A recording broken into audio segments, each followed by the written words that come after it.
In this live martial arts class, we're going to discover the bow staff, in this case, the long martial arts staff, this aluminum staff from combative.com. You're going to use the bow staff. It's one of the best martial arts weapons for street fight self-defense because it creates distance between you and the threat. You can easily jab him right through the middle. You can hit him in the face, punch with the backside, but we're going to warm up here by twisting from one side to the other side. So it's just going back and forth. This is my left hand. You can do left or right first. But this is the best home martial arts lesson or best martial arts lesson at home that you can do. It's the one that you do right now, right? As long as you're doing something.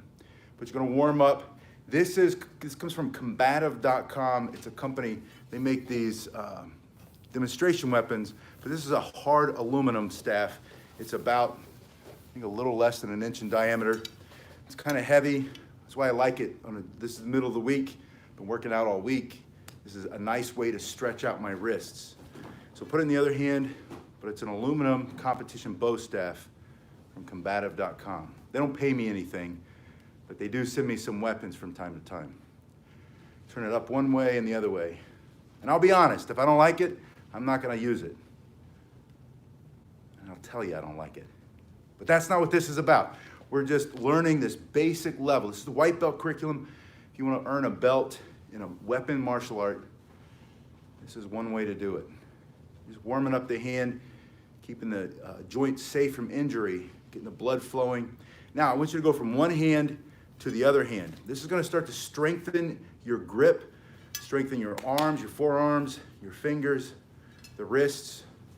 This is going to give you more speed when you start to fight combat bow, or if you use this for self-defense. Your strikes are going to be harder. You're going to have more stamina. Your hands aren't going to fatigue. That means they're going to stay strong longer. You're just going from one side to the other side. Speed that up. Go a little bit more. See how it turns the wrist more? That's giving me a little bit more of a stretch, more flexibility, more strength in the tendons and the muscles. Now I want you to go into an overhand spin. So this hand's going to turn, this hand comes on top, takes it. Call this a butterfly spin. See where my hands come together here, makes the wings the butterfly, there's the head, the thumbs. But this is my right hand's on top, it takes it, my thumb is close to the pinky, palms are facing away from each other. I turn it all the way. The left hand comes up under it, continues the turn, the right hand slides down, keeping the hands close. And see my wrists are gonna stay in contact. Keep your wrists together. You'll get more speed, more control over your staff this way. So this is an overhand butterfly spin. There's an overhand and an underhand. This is just for warm up though. This is to get stronger hands, faster, better at the strikes. Bring that to a stop and then you're gonna go back the other way. Pinky side up, turns into your hand. A little faster when you're ready. You're gonna do about 30 seconds on each one of these warm-up spins. And the spins are really like doing push-ups or jumping rope. If you're a boxer or a Muay Thai, MMA fighter, you don't only punch and kick or grapple. You also stay fit by doing exercises like this. All right, bring that to a stop. In one hand, you're gonna go into the endless spin, which is a sideways figure eight, also known as the infinity spin. You're just carving that sideways figure eight motion. You're gonna do this with the left hand and the left foot in front of the body. The other foot is pulled back, increasing your speed. When you're ready, pull your stomach up and in. Make small moves in your hips. Bring that into the other hand just the same way we did that first transfer. So when it comes over to the right side, the right hand is going to take it. Right foot steps forward. Slow it first. That sideways figure eight. You're going to start to slowly, gradually, increase your speed by pulling your stomach tight. Abs in, stomach up and in. Breathing, pushing. Bring it back into the left hand, and I want you to go to left hand to right hand in this workout now. So just moving forward, take a few steps, move back, keep turning, keep twisting the hips.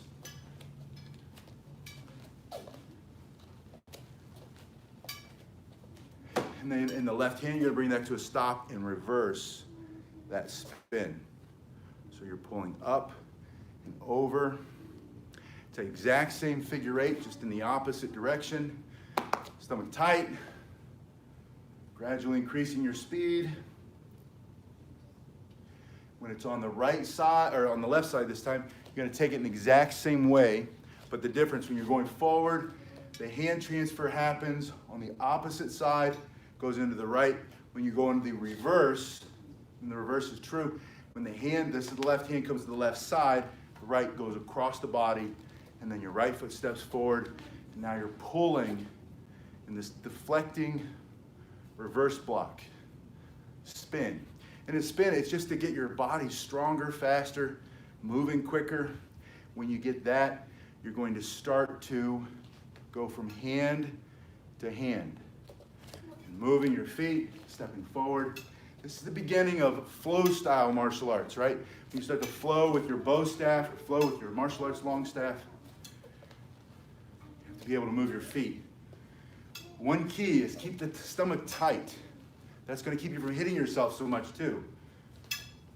When your core is tight, your body moves more efficiently, it's more powerful, but your hands, your arms, and your legs are tied together with a tight core. This is why sit-ups are good. Cross-training for martial artists. The plank is excellent. Leg lifts, fantastic. Now, bring it back into the left hand where we started. You're going to do that same forward figure eight spin. You did it here in front of your body, but now with your feet just under your body, you're going to do it to the side and the back. Your thumb is leading. Just like you're pushing down, back, down and back, stomach up and in, abs tight. Start to turn a little faster. Get that other hand up. Always stays up. Don't ever let it dangle. Your stick will run into it. Then you're gonna put it into the other hand. Yes, we'll do that in just a moment. After I do this one, we'll go right into the overhead spin. Forward and reverse. You already know how to do the overhead spin. You just have to do it in a different plane. I'll show you exactly what I mean in just a second. Speed that up when you're ready.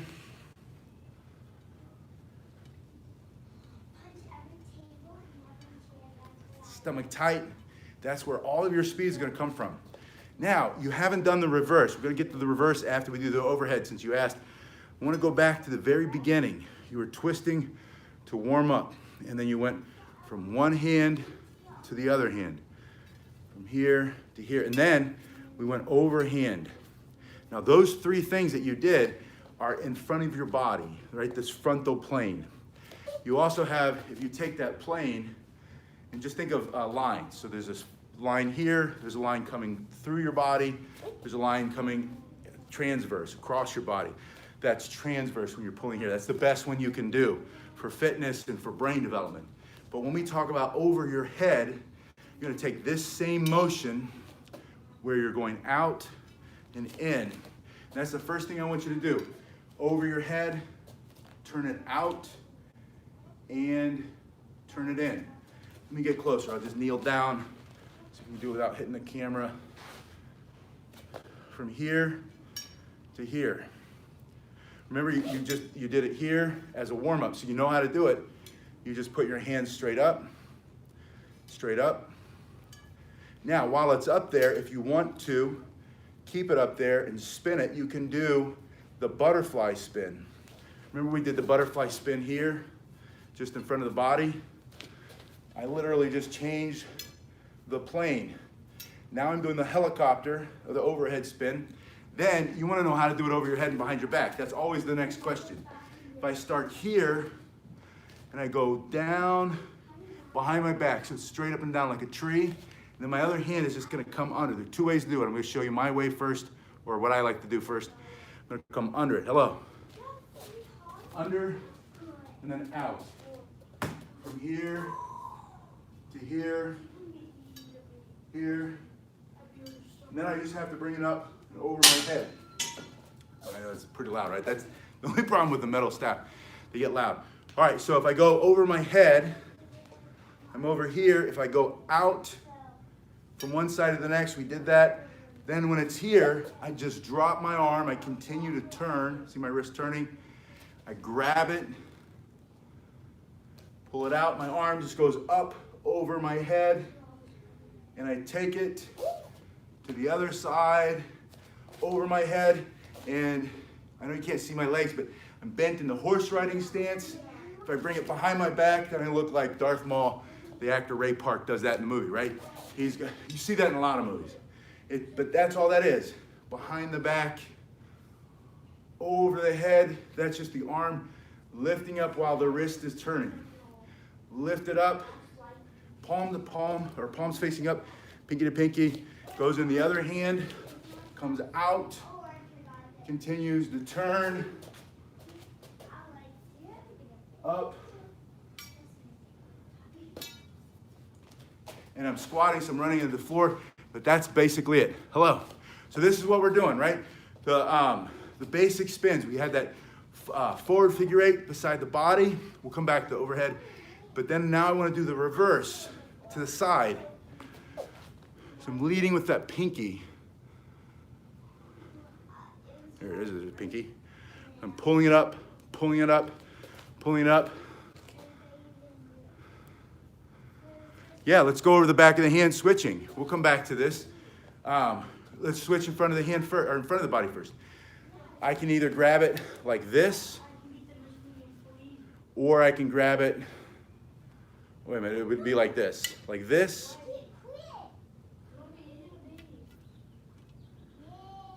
either grabbing on top or grabbing below. Your hands are either going to be palms facing the same direction or palms facing the opposite direction. They can only be one of two ways, right? You only have a left hand and a right hand. So it's either always going to be this or it's going to be this. You can do either one when you go behind your back. Hold on, I'm going to lower the camera. Don't get sick. All right. So from here, when I bring it behind my back, I can do it this and out. Or I can add the turn a little bit. So now the thumb's up, which means I'm going to have to come under it. Yeah, this one comes from combative.com. You can get anything, though. Get a dowel rod and make your own. Get a broomstick. Cut the broom off. You've got one. From here. So the point is there are only two ways the staff can go. It can either go this way or this way. I'm trying to picture it behind my back. From here, yeah, here we go. From here, here. It's either palms facing away or palms together. We're going back up. Hold on. Now I'm going to try to do it standing up instead of having to squat because this is the long staff, it keeps hitting the floor. So I go behind, from here, I have that forward rotation. That's the same figure eight as this. You know how to do this. You know how to do this. Now just put it behind your back and take it out. And the way I'm taking it out is that hands facing opposite directions. So when I go behind my back, pinky to thumb, pull it out with the left. Then the hand just goes over my head as I'm turning. I know what the issue is. Hold on. I know I'm making everybody seasick today or motion sick. Changing the camera. So my palm is facing out. Exact same as in front of my body. From here, keep going. Out, up. Over the head, behind the back. That's all that is. Now that's one way to go above your head and behind your back. There are many ways. Once you get above your head, you can go above, behind, and you can go above and you can spin it there for a little bit, right? You can do the butterfly spin over your head, which was when we were doing this butterfly in front of the body. Remember I said it's just over the head is just a different plane. Technically, you could probably do it behind your back, although I can't picture it right now. We'll have to figure that one out. Yeah, it is. Yes, if you have to fight with it and try to change directions, it doesn't work. So you have that momentum, you have to go with the momentum for it to work. What I want you to do today, and we're gonna finish with this. This is kind of a drill I want you to try. This is a basic level drill. I want you to do a forward spin, bring it to the front of your body, take it with the other hand and go into a reverse spin over here. Bring it back in front of your body and grab it like this. This is how you're grabbing it behind your back, except you're under. And then go over here. It's years of being a young person with a lot of anxiety and energy and wanting to spend it in a positive way that got me hours and hours and hours as a young man messing around with the staff and trying to learn things that I would see. And back then, you would only see it on like an old VHS tape from here, and then later DVDs. And then in 2006, I started this channel in 2006, the year that YouTube started. Why am I not more famous? That's a joke. I know why I'm not more famous. Anyway, can't sing or dance. Yes, I do too. Those were awesome days, right? Beginning of everything. Now we're in the middle of everything, and everything's accelerating so fast. From here,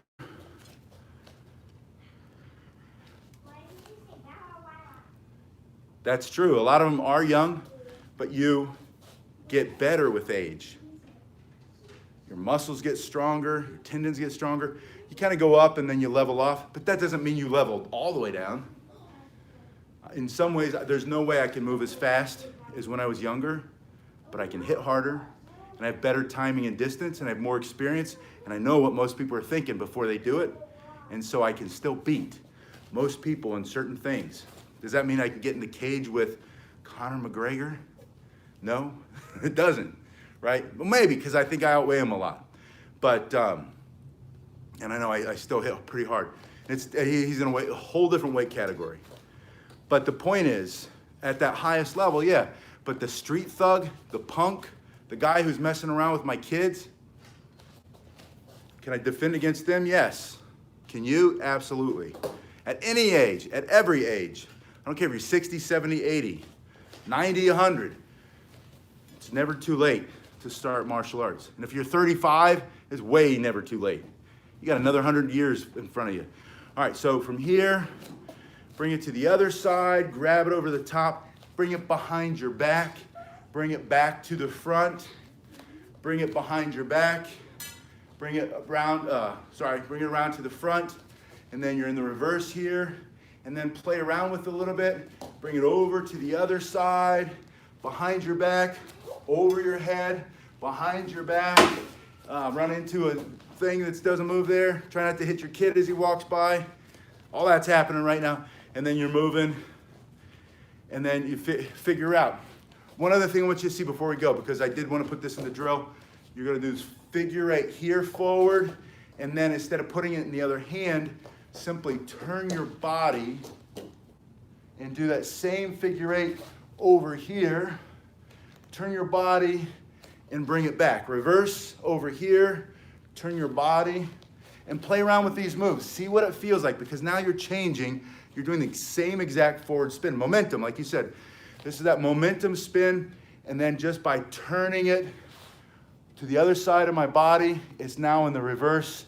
And then you can start to step forward, and then turn, and now it's in the reverse, and then bring it over to this side, turn around and bring it to this side, and then you start to learn how to really flow, and then you can start to add in striking and fighting and all the combat stuff. Absolutely. I know exactly what you're talking about. And we don't have to get into all that here, but age is definitely so many, and 53, there are a lot of people much younger who, because of limitations here, haven't got started yet, or never got started, or believed growing up that they were this or that. Someone lied to them and told them you're fat. Someone lied to them and said that you're too this or you're too that or you can't because of whatever. Those were all lies. No one knows what you can do. Only God knows, and you don't even know. You have no idea what you can do. It's 1,000 times more than you think. So don't let anybody else tell you what you can or can't do. Set a goal. Everybody finds, 35 is perfect age. Everybody finds all the reasons they can't do stuff. And then most of those people sit down and watch other people doing it. And they find all the things that they're doing wrong. And then they type it out in the comment section. Not you guys, I'm talking about other people. All you need is one reason why you want to do it. One reason. And you just focus on that reason. It makes me feel good. It doesn't even have to be a big reason. It leans me out. It helps me breathe better. I sleep better at night. I want to look like Naruto or whatever the guy is, right? Whatever the thing is, I don't even know if that's a guy, right? The Walking Dead guy with Aikido staff. I want to be that guy, Morgan from The Walking Dead, or I want to be like Ray, or I want to be like Darth Maul. Who cares? No one else has to approve your dreams. No one. Only you. And then you focus on that one thing, one reason why you should, and everybody else is going to give you all their opinions. You need to just turn it down. And you say, yeah, I hear what you're saying. Yeah, I'm too old. Yeah, I hear that. Yeah, and you don't have to agree with them. You can say, but just, I hear you. I hear what you say. So they shut up. You just want to get them to shut up so that they get out of your way so that you can get out there and start spinning your staff. That's the point. Let everybody else find all the reasons why you can't do something and then push them to the side and say, you guys, you go talk to each other about it because you have a lot to say. I want to spin my staff, and then you spin your staff. And motion changes emotion, and it's momentum. You get it rolling. And then it's easier to spin your staff the next day, and then the next day, and the next day. I was talking to one guy, he said, I've been spinning for an hour every single day for 3 months. And he's a totally different person. He's changed. That's all it takes, too. And we've all been stuck inside now with this shutdown, quarantine, whatever it is. And they say it takes 21 days to make a new habit. Congratulations. This is one of your new habits. This is an awesome time, an awesome opportunity for you to grow and change and experiment and become a new person. Not a different person, but a better version of yourself. Grab your staff, start spinning, and I'll see you on the next one. Thanks so much for watching.